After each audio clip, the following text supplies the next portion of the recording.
MS is a disease that affects the central nervous system. It affects 400,000 people in the U.S. and 2.5 million worldwide. Just a few months ago, Metro riders were hit with a 10-cent fare increase. Come June, they'll be paying even more.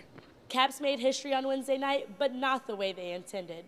For the first time since the new playoff series began, a #1 seed blew a 3-1 lead against the #8 seed. The Canadians will take on the Penguins in Pittsburgh at 7 p.m. on Thursday night. Overall, students have figured out it's a great time for catch. At American University, Cinnamon Burns, District Wire News.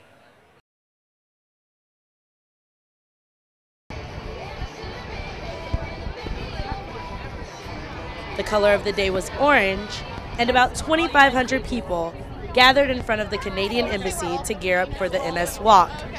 The day was all about raising money and walking toward the cure for MS. MS is a disease that affects the central nervous system. It affects 400,000 people in the U.S. and 2.5 million worldwide.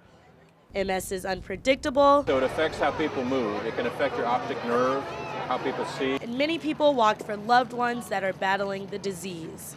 I got involved because a friend of mine was diagnosed with MS in 1988, and I've done the walk with one exception for every year since. Because a friend of mine was recently diagnosed with MS, so I'm here to support her and everyone else fight this disease. Go Steps Towards Cause, Regina DeVries. Although it may have taken some people a long time to finish,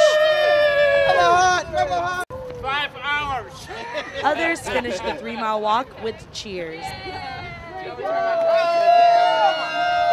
Everybody's a winner. In Washington, Cinnamon Burns, District Wire News. There's a Japanese poem that says, "Underneath the shade of the cherry blossom, there's no such thing as a stranger." The lawn in front of the Washington Monument is full of colors this spring, and it's not flowers. A variety of people chanted and yogied at the National Mall today to set a new record.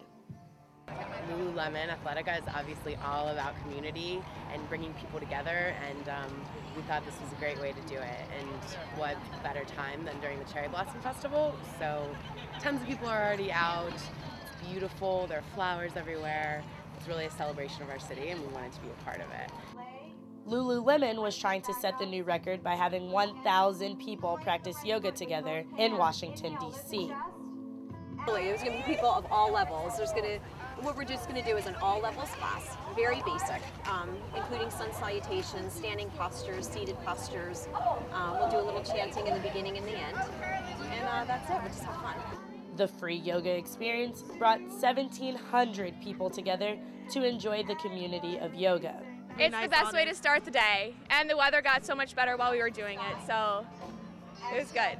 Spring is here, and the colors of spring have blossomed, but this time with yogis.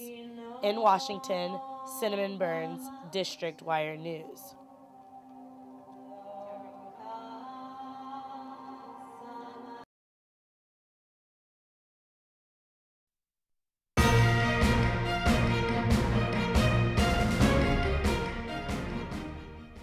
Good afternoon, I'm Cinnamon Burns. World leaders from more than 40 countries are meeting in Washington today for a nuclear summit. The group is discussing how to keep nuclear materials out of the hands of terrorists. President Obama says he hopes the summit will start a global effort against nuclear development by terrorist groups. Republican critics say the president isn't taking a tough enough stand against nuclear threats from Iran and North Korea.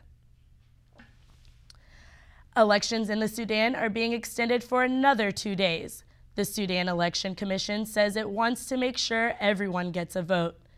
Election monitors are complaining that voting hasn't even started in some parts of the country and that some voting stations have been moved without notice. This is Sudan's first multi-party election in a quarter century. It will determine whether current President Omar al-Bashir wins another term. Al-Bashir is under an international indictment for war crimes in Darfur. Russian investigators are blaming human error for the crash of a Polish plane that went down near the Smolensk airport in western Russia this weekend. Polish President Lech Kaczynski was killed, as well as other political, military, and religious leaders on board. There were no survivors. The flight crashed on the way to a memorial service. The weather was bad, and the pilot attempted to land in dense fog. Astronauts on the International Space Station are celebrating 2 historic events with a little bit of song and poetry. Tuesday marks the 49-year anniversary of the first spaceflight, and 2 Japanese astronauts are in space at the same time this week. The space station will have a party with a concert and a reading of Japanese haiku. That's all we have for today. I'm Cinnamon Burns. Tune in next week for District Wire News.